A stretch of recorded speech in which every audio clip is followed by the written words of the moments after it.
What up? I'm Josh Paulson, and today we're going to talk about building up towns and also more about casting spells on the world map. So, over here, let's say that I've pissed off this town and they don't like me very much. I'm going to run over here and make this my new base of operations. So let's see, I need a tailor, I need to make sure that I can get some equipment. I'm going to wait and make sure that the town is open when I enter. This is going to be great, it's going to be a great place to set up. And I look through the list of what they've got, and I'm a little bit disappointed. I was really hoping for a tailor.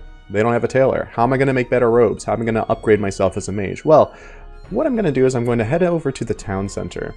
And, hello Roger, I would like to buy some land. And I confirm my purchase. And so you can buy land inside and outside of a town. And this allows you to build buildings at those locations. Of course, here's also a tower request, which is a feature that has been discussed in previous videos.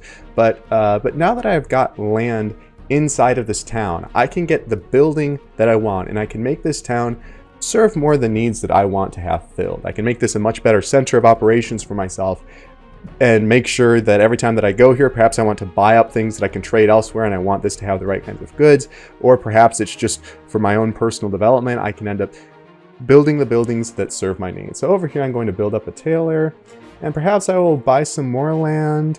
Yeah, let's buy some more land inside of the town. And I'm going to also build a weaver. So now when I leave, at this point we've got it so that it will automatically throw them in there, but over time we'll add in a delay so that you have to wait for them to be built up a bit. And this allows you to make the town fit your personal needs much better. In addition to that, building up these different buildings will make the town wealthier. And so perhaps it needs more goods that it can trade between other towns, or perhaps it needs more defenses, so you build some structures to help with that specifically. Perhaps it's for wealth, or perhaps it's to increase the city's well-being. All these different things allow you to build up a town that it can prosper on its own, or it can prosper you a little bit more.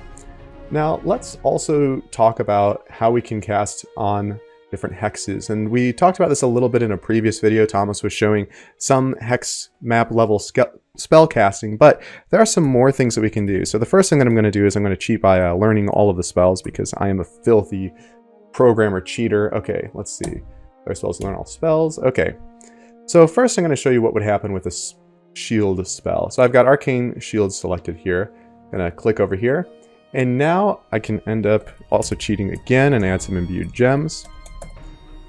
And I'm going to use one of these gems. It's the most valuable gem. That might be a little bit overkill, but that's fine.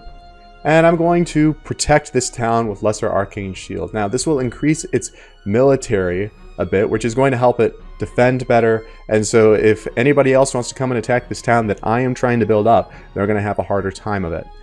Now, I could also, if there were clouds going around, I could end up blowing the clouds away with gale.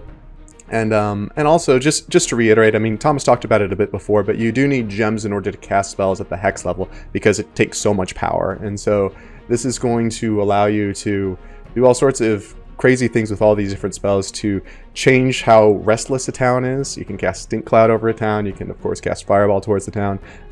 You can create rain. You can move the clouds around.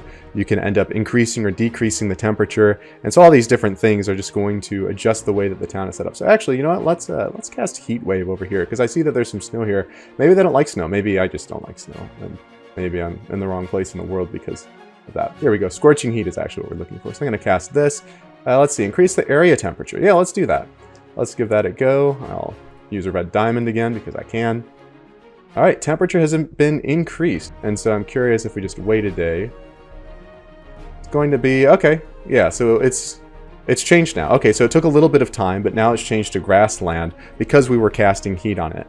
Now, we can do well and good by this town, but we can also head over to Swordbreak, which we have decided that we don't like very much. And we can decide that we're going to cast Fireball. Winter's Wrath is one that Zach, who worked on these systems, talked about. Or actually, Tyler worked on building buildings in town. Zach worked on the World X map casting. He mentioned specifically Winter's Wrath, because what Winter's Wrath will actually do is it will slow down the guards in the town as they're trying to come towards you. So it has an interesting additional effect. Let's see, I'll just use a Pearl. I might not be able to go as far. That's okay. All right, I'll try to cast with Stealth. Stealth failed. Okay, I'm being attacked by the town's defenders, and of course I'm going to enter a combat. And one of the things that will do is that will reduce the number of guards that I will likely have to face in the encounter.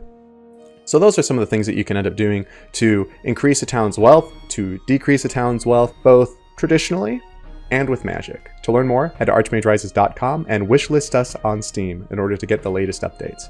We look forward to seeing you next week.